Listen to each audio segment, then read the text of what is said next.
I'm Charlie, this is Stevie, we are To The Popcorn, welcome to the Bad Movie Monday, where we discuss films that are bad, films that are so bad they're good, and bad films we like. So today it's time to Jingle All The Way, released in 1996, made on a budget of $60 million, with a worldwide gross of $129 million, starring Arnold Schwarzenegger, Sinbad, Phil Hartman, Rita Wilson, and Jake Lloyd, who would go on to play Anakin Skywalker in Star Wars Episode 1, The Phantom Menace. So what did you think? I actually enjoyed it. But yeah, shall we get on with the notes? So yeah, it's time to Jingle All The Way. Yes. How many times are you going to say that this video? As many times as I'm thinking of the Solar Opposites episode where they jingle all the way. To the Jingleverse, don't you go they? to the Jingleverse, which is superior to this in my opinion. Yes. So the first thing you said was Power Ranger time. It was the henchman, wasn't it? Yeah, the whole opening scene was like very Power Rangers, which was big at the thing. That was 96, so it was big. I was a big Power Rangers fan when I was younger. Star Wars in that period for me. So yeah, but you are older than me. Yeah, and it was Arnold Schwarzenegger doing comedy again. Good thing and a bad thing, depending on how you look at it. Twins, and Kindergarten Cop is peak. And Junior. Twins and Kindergarten Cop for me. I like Junior as well. I'm more of a fan of his action movies. See, I'm more of a fan of his comedy stuff. So. And I love Last Action Hero, this is back to the Jingleverse. Yes, back to the Jingleverse. So yeah, Arnie is playing a businessman, which is unusual. Yeah, which if you watch that Hollywood Dreams and Nightmares, you actually find out that Arnold Schwarzenegger, the Robert Englund movie, he actually mentions Arnold Schwarzenegger being a businessman in it when he was turning his bodybuilding money. So it may seem a bit of a stretch, but in reality, Arnold Schwarzenegger isn't much of a stretch of Arnold Schwarzenegger being a businessman. Yeah. And a great action hero. Yes. And I've got to say, this is 1 year before Batman and Robin. Yes it is, yeah. There's something pure about a kid wanting a toy for Christmas, not a video game or device, which is nowadays. Yeah. Back in the 90s, early noughties, it was very much toys. Yeah, I mean, that period would have been the Buzz and Woody. Buzz Toy and Woody, Story, and Power Rangers were big. So it's very. It is a simpler, better time rather than how much money you spend. You show someone how much you really love them by all the video games and all the modern things that's going to last 5 minutes. Definitely. But it's the whole thing about Gatobo Mendel. Yeah. The funny thing is, the thing is that eventually Jake Lloyd would end up having little dolls of himself. Yeah, with the Phantom Menace line. So that's kind of nice in itself. They're action figures, Stephen. They're not dolls. They're collectibles. Yeah, exactly. They're action figures. Dolls, toys, collectibles. What are they? It depends on what kind of. It depends on what level of fandom you're on. Action figures. That's what I'd know them as. Right, you've got to say this one. Any bad horror movie, better. Okay, I would point out I'm very cynical when it comes to Christmas movie. You're very anti-Christmas. And a very bad. Hard to get, It's very hard to get you to watch a Christmas movie. Most people would see this as torture, but doing Christmas movies for me is torture, and this is torture. Arnold Schwarzenegger, who I like, in a Christmas movie. So this is my Halloween, really. Yeah. And it is torture watching these movies. I'm sorry. Yeah. And this whole lovey-dovey, sentimental story thing, I'm finding this terrifying. What? Doing these Christmas movies, it is. Well, we've only got 2 more to do. Yeah. Well, yeah. Yes. Yeah. So, anyway, back onto the notes. I want to point out Lethal Weapon, Die Hard, anything by Shane Black. Those are Christmas movies I will watch. Iron Man 3? Iron Man 3, Shane Black. Yeah, I know. That's what I'm saying. Lethal Weapon. Yes. Nice Guys. Yes.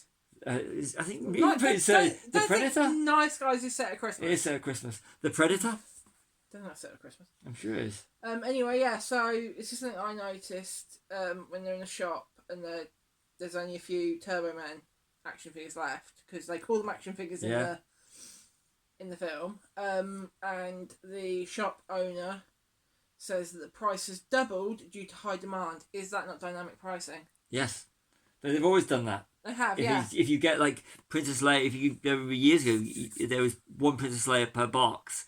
If it was a really collectible one, it became worth money and it was changing hands at these stupid prices because it's only limited. But nowadays, a shop wouldn't do that. If it's independent, yes, it would. Yes, they would. They might do.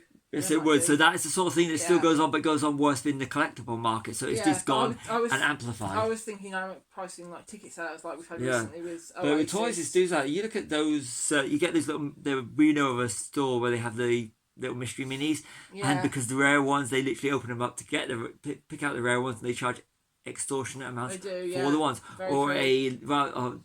or with the Funkos with the collectible one that comes, Yeah. the variant, whatever the they call them. I variants can't remember stuff. off the top of We've my picked head. up a couple of variants quite cheap, Yeah, haven't we? but we've also seen them being price hiked. Yeah, especially at conventions and toy fairs. So it is something that's just got even worse when the Turbo. If it was today, the Turbo Man doll would be going through. Yeah. It is. So it's basically the forerunner of things to come. It is, yeah. It's very slapstick. Some of the stuff, especially in the toy shop when he's going in the soft play bit. But it's in the children's market. It is aimed at children's market. It's very funny. It's kind of funny. It was aimed at your market when it came out, and and I was just past the market, which you wanted to see because the Arnold Schwarzenegger movie. Yeah, so I'm still at university. Yeah, I didn't see it. I think I'd seen a couple of clips of it when it'd been on telly, and I just clicked through, but I'd never actually seen it all the way through. I was at university at the time. Yeah. Okay, so we've got the wrestler Big Show. The Big Show, Paul Wright. As a Santa. Yeah. In the Santa warehouse. He's actually, I like Paul Wright, it's the Big Show. Yeah, he's been in a couple of things, hasn't he? But Dave Bautista, if you want to let's turn back to John Cena and Dave Bautista. I'm sorry, Dewey, but Dave Bautista and John Cena. Yeah, you said this, when the only decent modern day Christmas movies are Harold and Kumar 3. Yes. Die Hard. Yes. And Lethal Weapon. And anything from Shane Black. Yeah. I completely agree on that. So you said it, not me. I did. I completely agree on that. That's why none of those movies will actually appear on a Bad Movie Monday. And of course, classic one is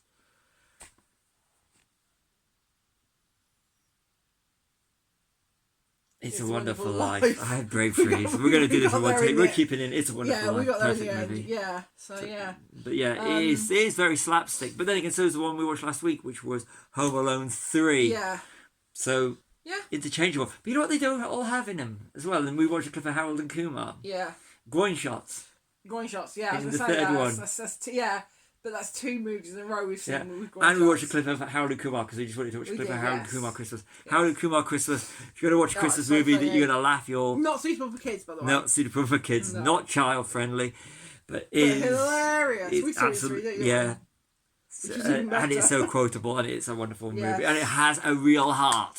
It does, That's my little shout out to Harold and Kumar. Of course, of course. Love Harold and Kumar. Yes. All three. Yeah. So you said Turbo Man is Bud Lightyear meets Power Rangers. He is the character. He is. It's kind of, isn't it? it's very fitting for the time. Yeah, it's very fitting. Yeah. It was Yeah. a simpler time. Yeah, and then going towards the end, the effects get very dodgy. They do. It's like they run out of money, so you do all it right to the end when he's doing the whole Arnie's dressed as Turbo Man. Yeah. It really goes from being like I actually thought at times it was bad. RoboCop 3 bad with the flight him in the flight suit, and RoboCop 3 was a bad movie. Yeah. Which we'll have to Can do. you point out though, how did Jamie and Liz, so his son and wife, not know that Arnie's character was Turbo Man at that point? Yeah, because he's very recognisable face. It's the voice, it's the accent, it's and with the creepy neighbour as well who got his. Yeah, Phil Hartman, the late great Phil Hartman. Yeah, he was very creepy. He was great, but the late great Phil Hartman. So just want to point it out. Yeah, and the last thing we've got is the ending is too abrupt, but there is post credits. There's a post credits, yeah. So not very memorable. Oh yeah, because he post credits. Spoilers: he forgot to get a present for his wife. Yes. Which could potentially have led into a second one, but yeah, that would have. There is a second one which is set 20 years later. Yeah, but there's different characters. Not, yeah. Rita Wilson was passable, and it's Sinbad, who was a product of the 90s. It seemed to be like Pauly Shaw. I don't really know who Sinbad is. He was big in the 90s, like Pauly Shaw for 5 minutes. Who? Pauly Shaw, Birdie, Encino Man. No. Okay. Remember when this came out? The Weasel Birdie. I was probably about 6, 7. Yeah. I was older. No, but back to it, yeah. 9. Sinbad was good. Arnie was good. No, I was 11. Slapstick and farcical. Yeah. Okay, so not the worst Arnold Schwarzenegger film I've ever so seen. what? Still Terminator Dark Fate. Yeah. So final thoughts, star rating? 2.5, 3. Okay. It was a good movie until it was a good slapstick movie, but it feels like a retread. Seen it all before, but the ending did Team RoboCop 3 when he gets in the suit. You know, Yeah. Jake Lloyd was all right. Let's not knock Jake Lloyd. No. If you got this far, don't knock Jake Lloyd in the comments. It's very. He's a, you know. He's young. Yeah, he was young, and he's took a lot of crap over the years, especially because from the vocal minority of Star Wars fans. Yeah. So don't knock Jake Lloyd if that's all you've got better to do. That's one thing that is, you know, if you don't like his performance, you don't like his performance. But he's a kid, he was a kid when he did Phantom Menace. I'm going off on a bit of a tangent here. Yeah, he was, wasn't he? So you know, it's just. There's a lot of people put a lot of child actors through a lot of, you know, especially with the internet now. Yeah, it's awful, isn't it? So, but Arnie and Sinbad they had good chemistry. No, good chemistry, didn't they, actually, yeah. I just think the story's interesting. Seeing Sinbad, I know who he is, but if you just said, oh, Sinbad's in it, I wouldn't have a clue. Yeah, it was a product of its time. It's a nice little quaint movie if you want to see how more pure and wholesome it was in the 90s. Then the 2000s come and, you know, the whole video gaming and the whole... thing. I mean, when this came out, I think PlayStation was around. Yeah, it was. Game Boy definitely was. Yeah. The original PlayStation was around. Yeah. So... But it's sort of like... It wasn't a big thing as it is now. But I like the thing with Booster, how nobody likes Booster, and you'd even get that with the toys, and you still... Yeah, it's crazy. But it's... the thing is, it was like this really at the start of the... It's started getting into a swing with the whole collectible movement and toys and adults buying toys. Yeah. So nowadays, if there was a Turbo Man doll, it would be the adults would be collecting for themselves, and it would be for the kids. Yes. But then everything was a little bit more pure than it is today. Yeah. So it's lovely for that, but it's just... Like I said, it's the third act that let it all down completely. Okay. Yeah. Well, I've given it 4 stars because I actually found it very funny, enjoyable, and feel good. It does have the feel good factor. It is a nice film, but it's just I think it's so bad it's good. Yeah, I agree with that. It is so bad it's good, but like I said, if you get the likes of Home Alone that came before, which I don't like, I would rather watch this over Home Alone. But I'm going to go so bad it's good. Yeah, but I can't give it more than 2.5 stars. Sign off. Over to you. I've been Charlie. This has been Stevie. We are Film Popcorn. Like and subscribe. And next week we find out if it really is love, actually.